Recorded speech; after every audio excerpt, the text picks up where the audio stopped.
Hello बच्चों, कैसे हो आप सभी। मैं स्वागत करता हूं आपका आपके अपने YouTube चैनल पर। जैसे कि आप सभी जानते हैं, मैं 12वीं क्लास के बच्चों को अकाउंट पढ़ा रहा हूं। अकाउंट में हमारा चैप्टर चल रहा है फर्स्ट। उसकी मैं पहले 8 वीडियो अपलोड कर चुका हूं। अब ये पार्ट 9 है। ये चैप्टर पहला चल रहा है जिसका नाम है साझेदारी लेखांकन आधारभूत अवधारणाएं। इसकी कुछ क्वेश्चन मैं कर चुका हूँ। इससे पहली वीडियो में हम आहरण पर ब्याज की गणना के बारे में जान चुके हैं कि आहरण पर ब्याज कैसे निकाला जाता है। 3 विधियां इसमें बताई थी मैंने, जैसे कि मासिक आहरण विधि, तिमाही आहरण विधि और एक पूंजीकरण विधि। तो अब मैं बताऊंगा आपको ये तिमाही आहरण विधि। तिमाही आहरण विधि क्या होती है। तिमाही आहरण विधि, जैसे कि एक एग्जाम्पल के जरिए हम तिमाही आहरण विधि कैसे होती है वो समझते हैं। चलिए स्टार्ट करते हैं। एग्जाम्पल देखते हैं। उदाहरण दिया गया, मिस्टर जॉन ने प्रत्येक तिमाही में 20,000 का आहरण किया। फर्म द्वारा आहरण पर 10% प्रतिवर्ष की दर से ब्याज लगाया जाता है। 31 मार्च 2020 को समाप्त वर्ष के लिए निम्न स्थितियों में आहरण की राशि की गणना कीजिए। जैसे अब देखते हैं क्वेश्चन जो दिया गया है। जैसे कि आहरण प्रत्येक तिमाही के प्रारंभ में किया जाता है, आहरण प्रत्येक तिमाही के मध्य में किया जाता है, आहरण प्रत्येक तिमाही के अंत में किया जाता है। इसका सॉल्यूशन क्या होगा। जैसे कि आहरण प्रत्येक तिमाही में किया जाता है 20,000 रुपये, तो टोटल आहरण कितना हो जाएगा। टोटल ड्रॉइंग्स कितनी हो जाएगी। टोटल ड्रॉइंग्स हो जाएगी 20,000 गुणा 4 यानी कि 80,000 रुपये।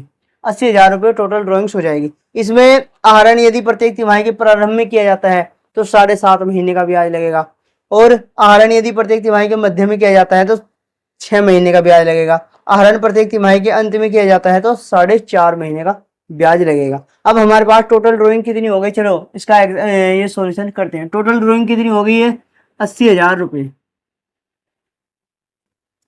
और रेट ऑफ इंटरेस्ट कितना है 10%, 10/100, और कितने महीने का 7.5 महीने का इसमें इंटरेस्ट लगेगा। तो हम इसे कैलकुलेशन कर लेते हैं। दशमलव हटा के जीरो लगा देंगे। एक जीरो से एक जीरो काट, 2 जीरो से इन 2 जीरो को काटा जा सकता है। 3 से इसे यदि काटेंगे 3 दूनी 6 और 3 पंजे 15 और 3 चौक 12, 4 से इसे काट देंगे 4 दूनी 8, 200 की 25 से गुणा करेंगे, ये आ जाएगा 5,000 रुपये।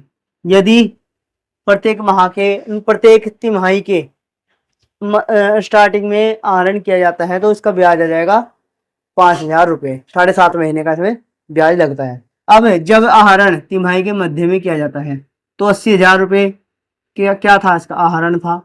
तो 80,000 रुपये को हम मल्टीप्लाई करते हैं 10/100 इंटू 6 महीने का ब्याज लेंगे 6/12, तो 2 से कट जाएगा ये, एक 2 जीरो से ये 2 जीरो कट देंगे। इसे यदि काटेंगे तो ये कितना आ जाएगा 4,000 रुपये। तो उसका आंसर आ जाएगा 4,000 रुपये।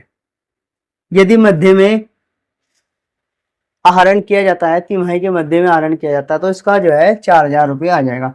6 महीने का इसमें ब्याज लगेगा। और इसमें हम सूत्र में इसकी वैल्यू रखते हैं 80,000 रुपये क्या है, आहरण है टोटल, और रेट ऑफ इंटरेस्ट कितना है 10/100, और कितने महीने का लगेगा 4.5 महीने का ब्याज लगेगा।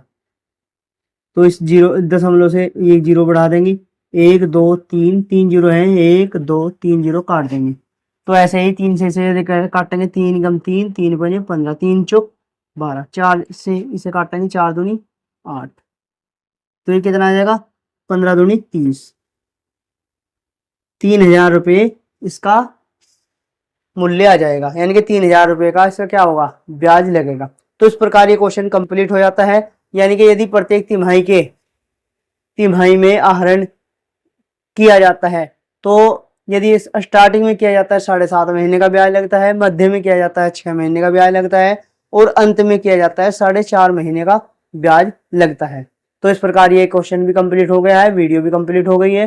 तो वीडियो कैसी लगी सभी लाइक करके करें और कमेंट करके जरूर बताएं, और जो चैनल पर नए जुड़े हैं वह चैनल को सब्सक्राइब अवश्य करें। धन्यवाद।